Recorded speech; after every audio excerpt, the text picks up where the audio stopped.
Shep and Wally Paul stood over the man who was on his knees begging for forgiveness. "Please forgive me, please." "Don't tell us," said Wally Paul. "Tell the Lord." And then the man threw himself to the floor and he wailed and gnashed his teeth. "Forgive me, Lord. I have sinned against you, and I have transgressed and coveted, but I repent, O Lord. I repent of my sins, and I renounce my sharp-dealing ways."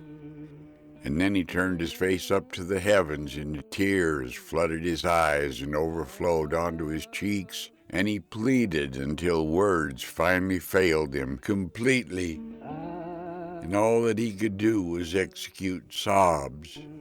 Wally Paul then tenderly placed his hand on the man's scalp and said, "Lord, this heathen has come to you and has accepted Jesus Christ in his heart.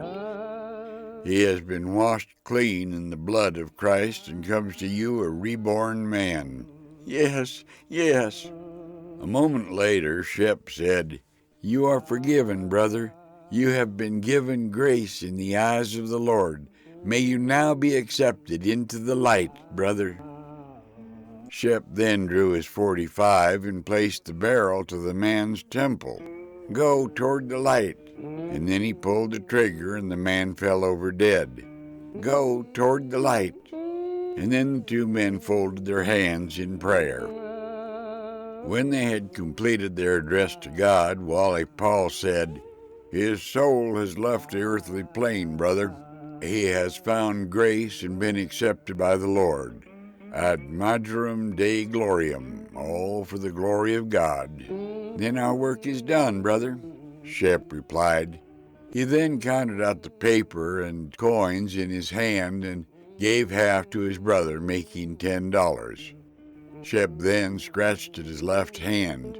Killing a man, even in the cause of righteousness, always played on his mind and caused his gun hand to itch.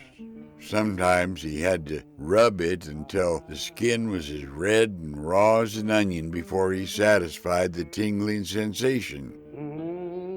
As they made their way to leave the dead man's house, Shep was prompted by his brother to retrieve the heavy leather Bible that was resting on the dead man's kitchen table, the one that they had just sold to him.